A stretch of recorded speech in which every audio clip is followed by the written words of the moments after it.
Welcome, everybody. Welcome to session 2. So this is Introduction to Family Search with Les Bakke. Les is an amateur genealogist with 40 years experience as his family's record keeper since the early 1980s. He's done impressive work on his personal tree and traced his Norwegian family back to the early 11th century. He's also a wonderful friend of the library, and we're happy to have him here tonight. So take it away, Les. All right, thanks a bunch. What I'm going to do tonight, last month I did about an hour, maybe a little more, if some of you were part of that, about the general introduction to genealogy. Tonight I'm going to have a shorter session. It's probably all going to be about a half an hour session on how to use Family Search. And Family Search is the online database and website that is managed by the LDS Church, Latter-day Saints Church, commonly known as the Mormons. And I can't see anything now, so I'm going to click to,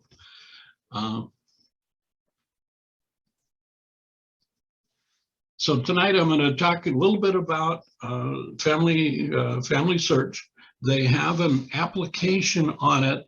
There are two versions of it. One of them is free. One of them is by subscription only. And in playing with them, I haven't played with them much before, but in getting ready for this class, I played with the application, and it appears that in order to sync or synchronize your database on your local machine, and it runs on both Apple and Windows, you need to buy the product in order to make it sync with the online version. I haven't found any way to get around that. So what I'm going to do first of all is show you the application on my PC here.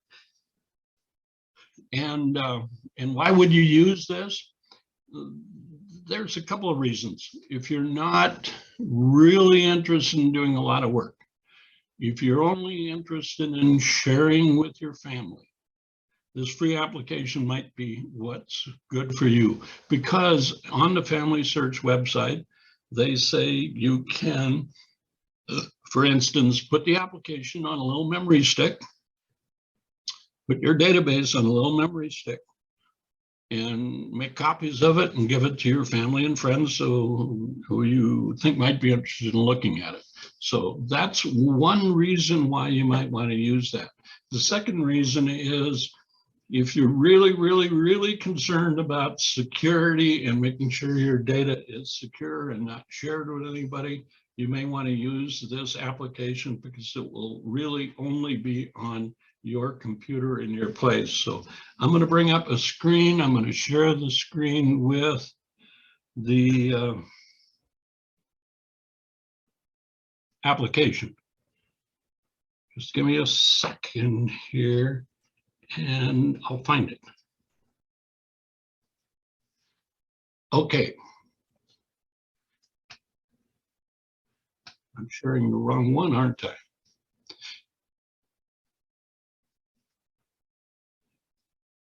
Does it say Les Bakke right there? Somebody answer yes or no.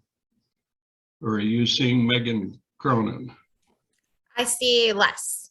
Okay, good. This is the application, and it's my full name down there.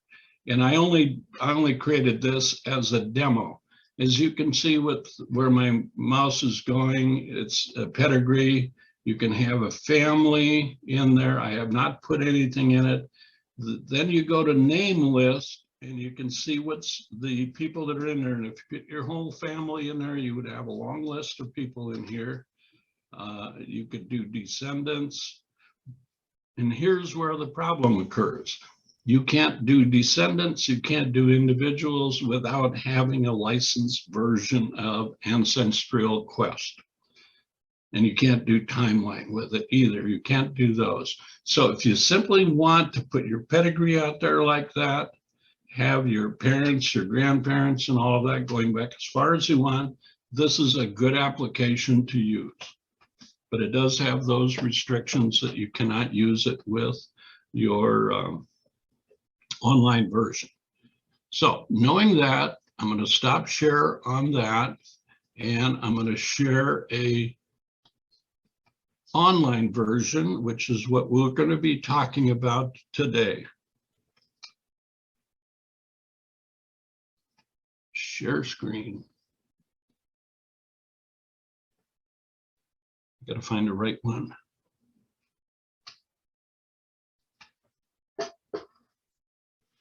Okay, now you should see a screen that has one person on it, correct?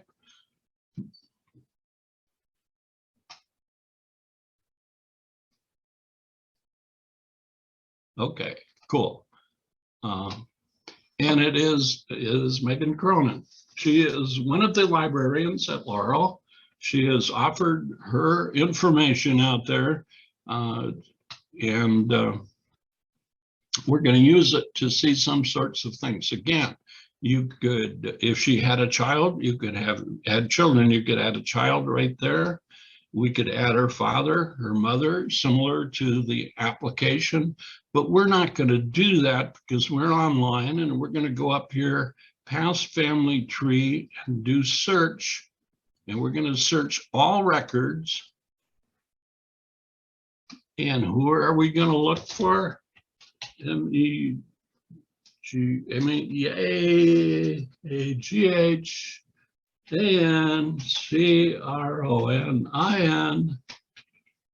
and she was born in Breckenridge, Minnesota in the year 1997. She's really young, especially for some of us.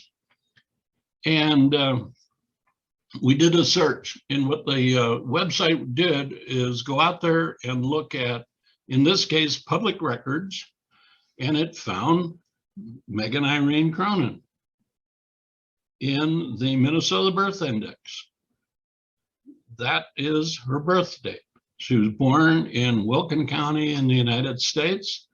Her father is listed as Edward Patrick. Her mother is listed as Don Rebecca. Wixon would be her, I don't know if I'm pronouncing it right, but the mother's name. So we can take that information and simply, we can view the record, but the information from the record is right there. Father's name, mother's name, the Minnesota file number, all sorts of information out there.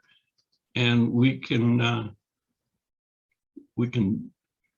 click on both of the people, see individual information, and we can add this information to our database simply by accepting it down here and attach to family tree. We're going to select that person, and it should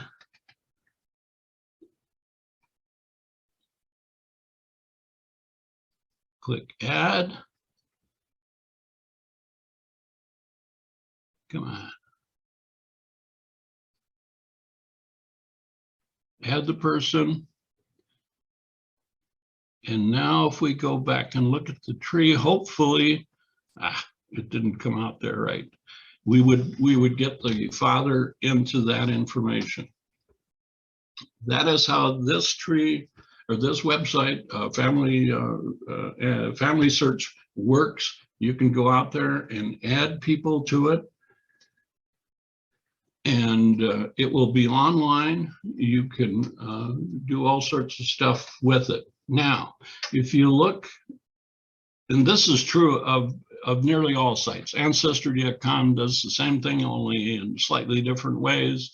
MyHeritage does the same thing in slightly different ways. Now, what I'm going to do is show some of the things that Family Search does that some of these other sites do not do. And if we look up here, we saw the family tree, that's what's here. We did a search, we found that. We can create memories. Okay, we can create a gallery of photos. We can put people in there.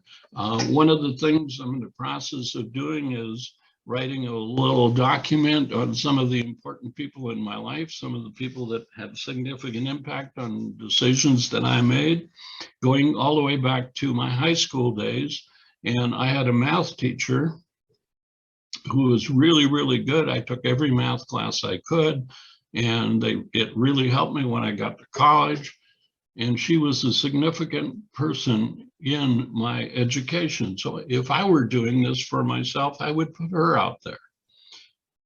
And we could find people that way. Indexing, I'm going to leave alone for a minute, and I'm going to go to activities, which this is really kind of cool. And this is related to familysearch.org. You're doing this online on the website. We can say, where am I from?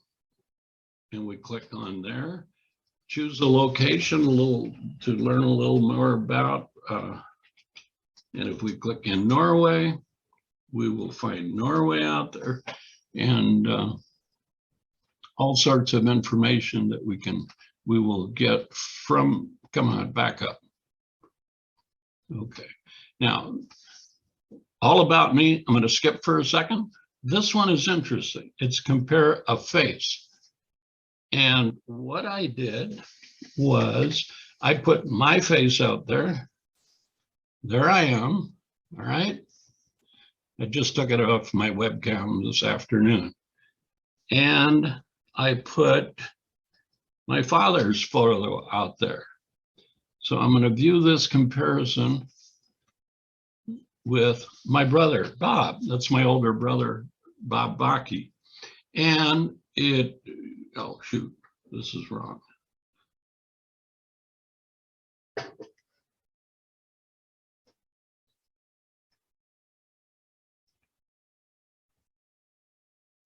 There it is. This is my face. This is my brother Bob's face. And what their software is doing is comparing the face to see if there's any kind of comparison maybe between the two of us.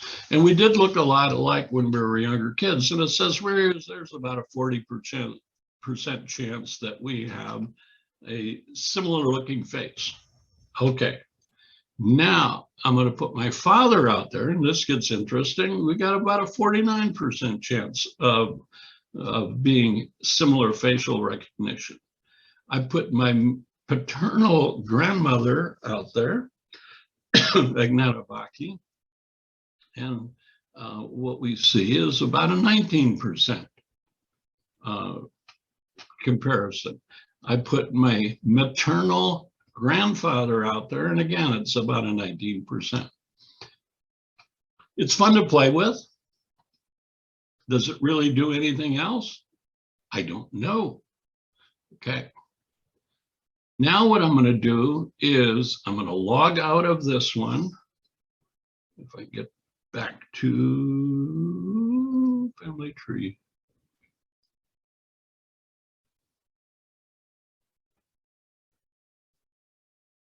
And I'm going to log out.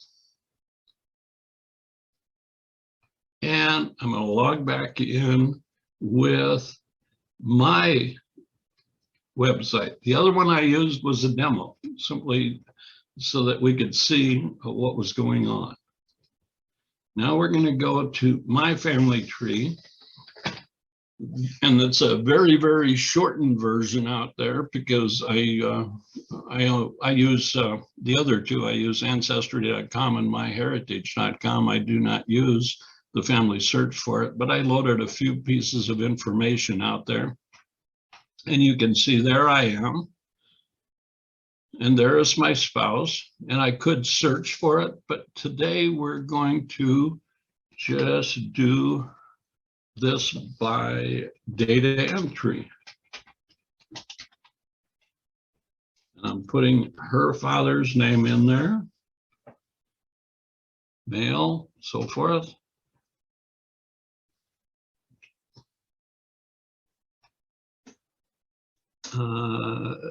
We have to say whether they're alive or deceased, and this is true in all of them. That we have to add in whether they're alive or not, and that's simply the person. Why didn't that work again? I do not know why it did not work. It is supposed to add, it should have added it right in there. Let me refresh this and see if that will, no. I do apologize for this not working. Let me try adding mother.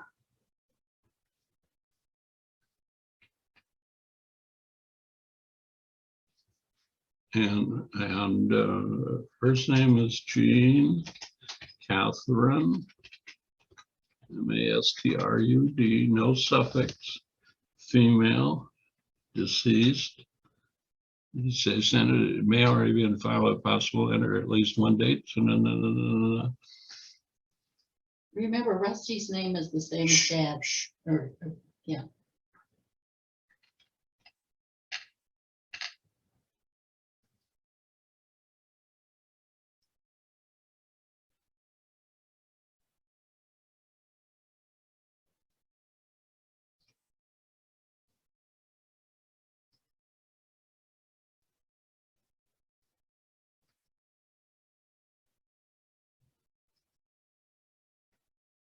Aha, it did work.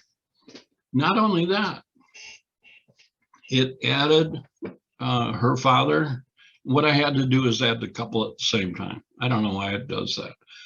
It added not only her father and her mother to our database under VevGene, but it added her grandfather, her grandmother on his side, her grandfather, grandmother on her mother's side, and it went even further.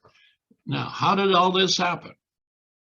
It all happened because there is out on the LDS Family Search website a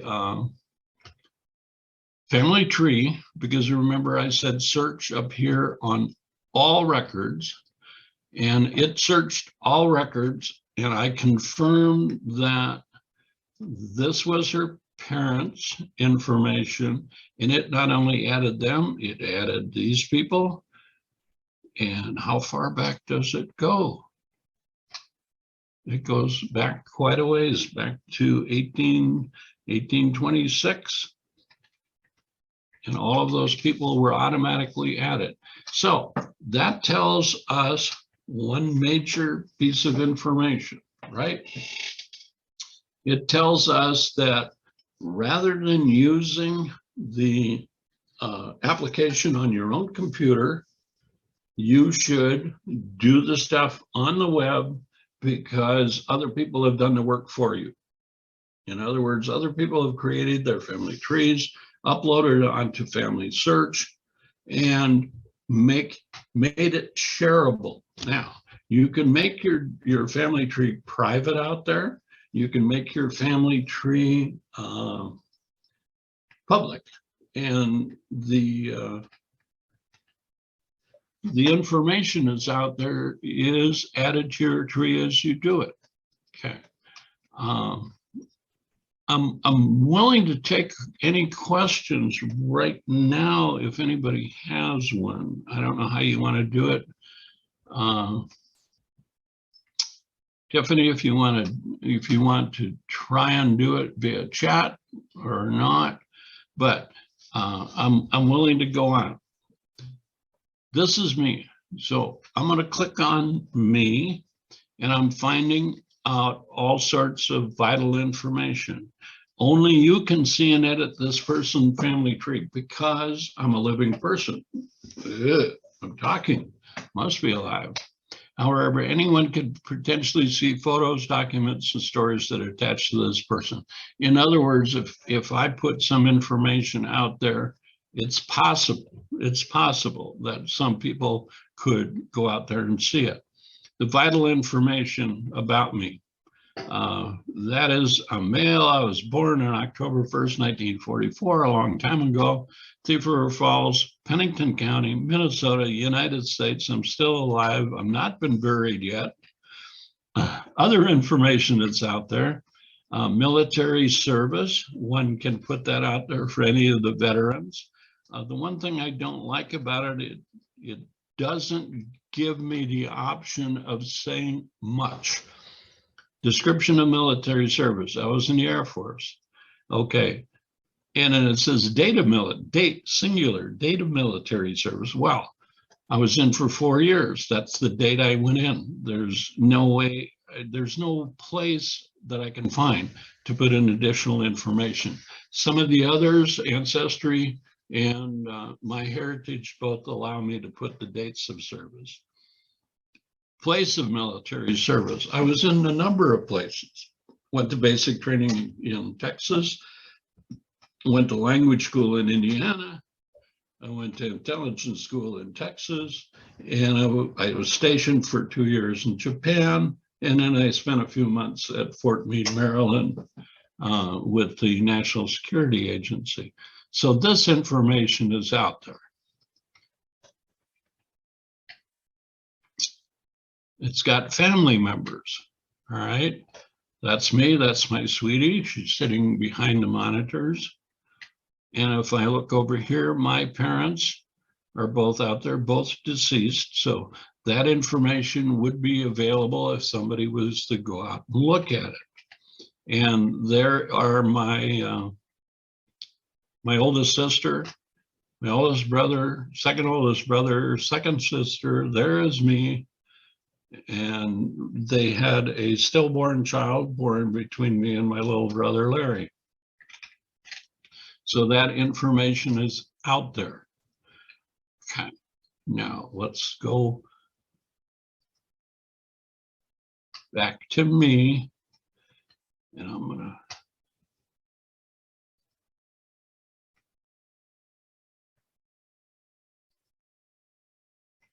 research help.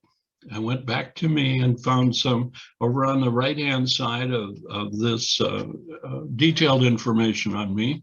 It shows all the research help. Now, here's something that's going to come up interesting. Well, not the bottom one. I've been divorced, so we're not going to talk about that one. But I'm going to look at this one. Lester Allen Bakke, Minnesota Birth Index from 1935 to 2002. Ah, that's me. Now, does anyone out there see the issue that I have? Look here at my father's name is misspelled on my birth certificate. It's A-D-O-L-F, and his actual name was A-D-O-L-P-H, not an F. So it's been misspelled. I talked to the Clay County Courthouse people about it, and they said, well, you know, it's an official record. Somebody screwed up and typed the name in incorrectly. Well, can I change it? And they said, yes, you can change it, but the original will still be out there. They will create a new one for you if you think that it's really necessary. I have thought it's not really necessary, but it does bring up a couple interesting pieces of information. First of all, if you're going out and searching for anybody, yourself or anybody else, and names are misspelled, it may not make the connection, because I went out and I think this was on ancestry.com. I found all of my brothers and sisters attached to my parents, but my name was not in the list. And for a while I said, whoa, I wonder what's going on here. Then I realized that they had done record searches, and they'd come up with this one with the change of spelling and decided that no, he wasn't part of the family. Kind of interesting. Okay. Now I'm going to go to, I did this on the old one. I did all activities, but where did I come from? And I'm using this simply because I have more people in there, and the fact that it shows more. It shows people in Minnesota. Yep, they're relatives. It shows people in Norway. Yep, they're relatives. it shows people in Germany, Poland area. Yep, their family, at least they lived in the Germany area and actually migrated from Germany through England over here to New York and to Minnesota. So that's interesting information.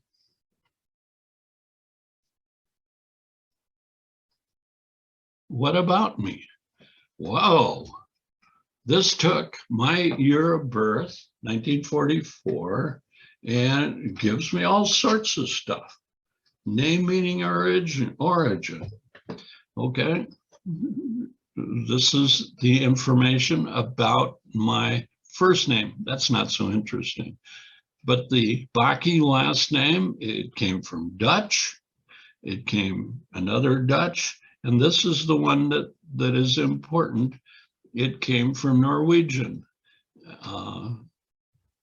with an Old Norse meaning hillside. Now that made absolute sense to me because the Bakke family farm, as were most farms in Norway, were on a hill. So frequently farms were named after geographical locations, and the people who owned it or lived on it took the name of the farm. Hence the word Bakke, meaning hillside, was named after the information there. Now we look at Beverly, my sweetie. And here's information that is on her. We're going to go to Lake. That's her maiden name, by the way. It's English, chiefly from the West Country. People who live by a stream or habitual name from a place named with this word and so forth. There's information on the word lake comes from. Now, my sweetie does have relatives who came from England. So this made absolute sense to me as well. Some of the others, there's my father. There's my mother, whose name was Gast, and it was originally an old spelling, reduced from Germanic. Whoops, not Alice, I want Gast. It came from Germany, German, Swiss German, French, and the family had lived in Germany before they migrated to the United States. So there's a whole bunch of people. Anybody in your family tree that you can want it to look at? There is my grandmother on my father's side, and that's Kristen daughter, which is not unique because her father's name was Christian. So the daughter would be named DTR, the son would name Christian son, Christian daughter's Christian son. Anyhow, that is interesting.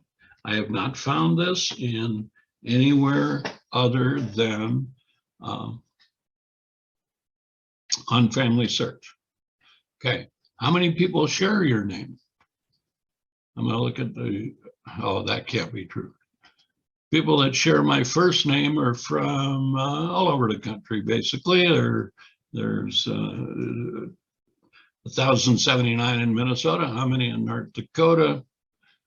232. How many down here where we are now? 1,556 in Arizona. Interesting information. Does it mean a whole lot? Nah, I'm not sure. What was the most popular song in 1944? Swinging on a Star with Bing Crosby. Is it useful in your family tree? Sure it is. Sure it is. Okay, let's continue. Who was the president of the United States in 1944? Was it Herbert Hoover, Dwight Eisenhower, Harry Truman, or Franklin Roosevelt? Franklin Roosevelt. They give you a quiz to it. This is kind of fun taking. And it's something that I recommend you go out if you decide to use Family Search out there, which is a free operation. You can do that. What did a first class stamp cost in 1944? 3 cents. 3 cents. movie ticket. How much was a gallon of gas? There's talk a lot about how much gas is costing these days. And there you can see the chart cost 26 or 21 cents in 1944. I'm looking for who's college football championship. Okay, that one is also a test. Was it the Gophers? Was it the Aggies? Was it the Army Black Knights? Was it Notre Dame Fighting Irish? Now, remember 1944, we were at war. The Army had some really good football teams, so that's what I'm going to guess. Correct. Not only they were good, they went undefeated that year. Interesting kinds of information that you can find here, and you just keep scrolling down. All right. Top stories of the year. Remember, this is 1944. In June 1944, the Allies launched the invasion of Europe at Normandy. I said, that's got to be the top story. No, it doesn't. Allied nations meet to establish an international monetary system. That made no sense to me. What was the population of the United States at that point in time? I don't know. They give you choices. So let's go back and go up here and see if there are other activities. I showed the compare a place. You can do record my story. This is kind of nice.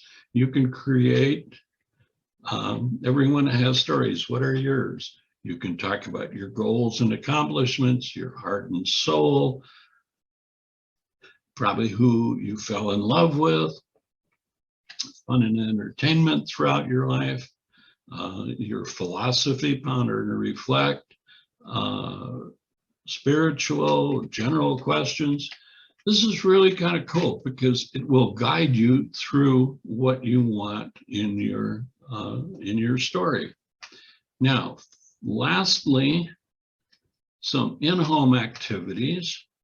This is something you can do while you're not online.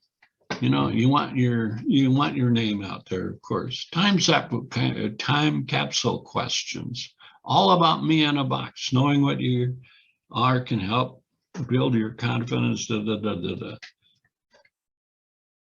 Going through this gives you ideas to start your family story. Okay, I got 2 chats out there. I'm going to type out some questions for the end. How do you contact someone who has made an entry? Okay. I knew that question was going to come up. We got to go to our search in records. Yeah.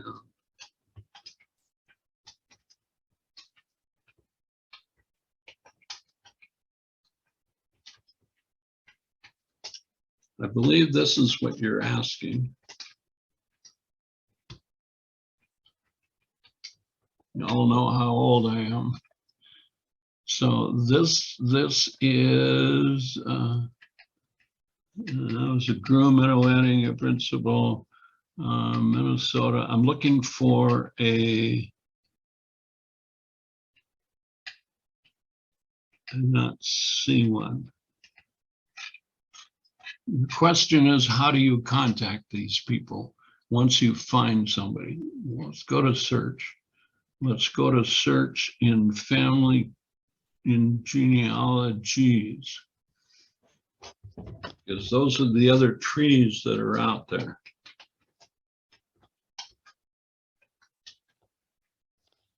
And once you put in, I'll make myself older.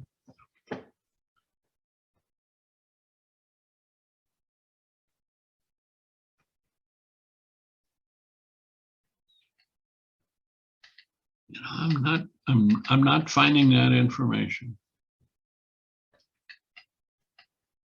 Sorry about that. As I said, I don't use Family Search all that often. What do the numbers mean after your name? That is, okay, that one is easy. I understand that one. That is the number assigned by the LDS Church. It is the person identification number, if you will, something like a social security number or in the military or service number. If you're employed, your employee number, whatever you want to do. It is the number assigned by the church. And there should be no other significance to it at all. Okay, when I searched on a person family chart, there was a number of entries by research, but I was not able to see their documentation. Is there a way to find documents short of messaging? That's a good question. I can answer that question on both ancestry.com and on MyHeritage, because it does give you there a method of communicating with the people that put their information out there. I will figure that out. And if it's okay with Tiffany, what I will do is send her that information, and she has the email list or some way of contacting.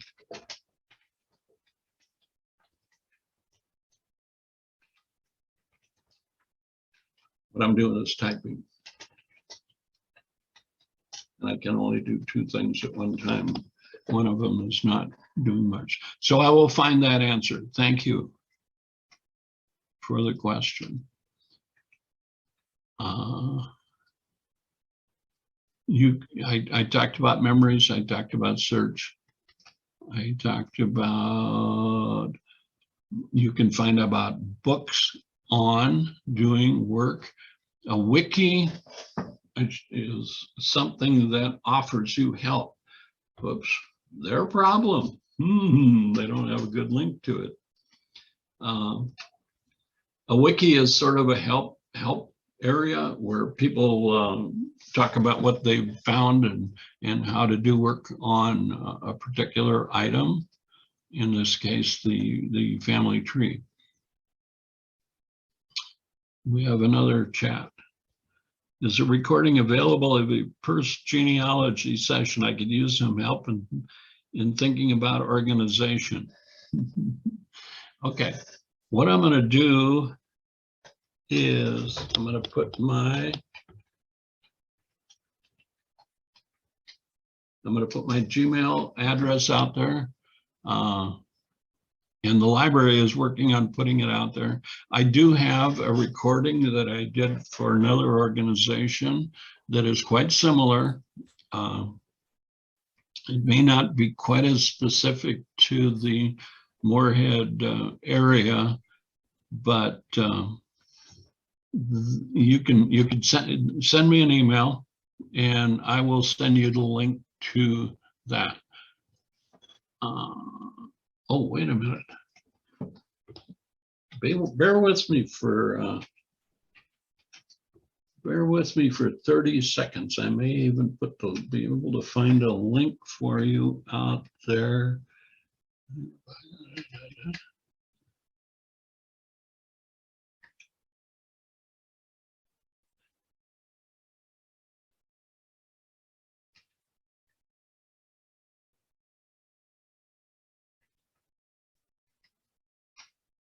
Learning your family history. Well, as we did, we don't want that on there. Okay, it's on YouTube. So what I'm going to do is put the YouTube link right there. The person that asked the question about the site, and I know the library is working on putting it out there. Here's the link to the library resources. Yes, they do have a subscription, paid subscription. You don't need a paid subscription for Family Search. That's the nice thing about it. You can do it for free. The library does have paid subscriptions, and you can find that out. Whoop, there's the link to the library research, laurel.org research/genealogy. Go there and take a look. Les, I have another question for you from someone attending in person. Okay, so if I'm understanding correctly, it's when you're searching a tree and you see like, she gave an example of like 4 generations back, you would see someone marked as like private. And she You wonders could- why that you- happens. Like, why would somebody put the person there and then like, because you can see them, but then there's no information about them. Okay. My best guess is there's something about that individual that the person doesn't want known. Okay. What are some examples of that?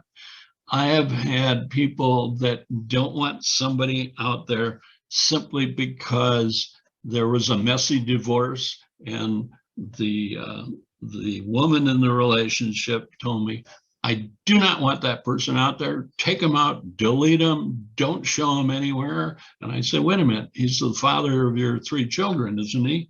Yes. But she used some expletives. No, get rid of them. So that may be the reason. Other reasons that come into mind is that the person may have been a criminal and had a record. So there are a whole bunch of reasons why somebody would not want their ancestors' information out there. But it is somewhat common.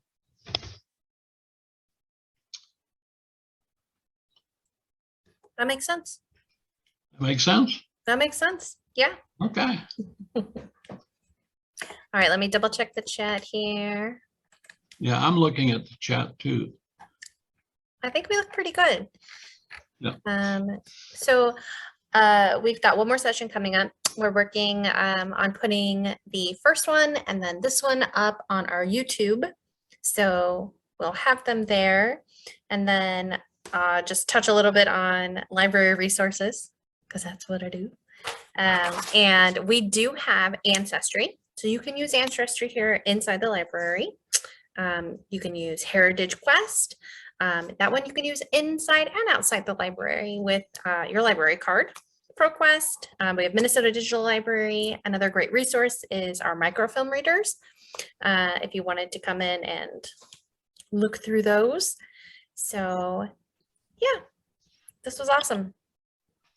And as I said, this is just highlighting what Family Search does. Yes. All of those websites out there do pretty much the same thing. They allow you to search, they allow you to add. This is the one that I know of that does not have a subscription fee other than for the application that you put on your Mac or on your Windows machine. And I believe it's also available on Android.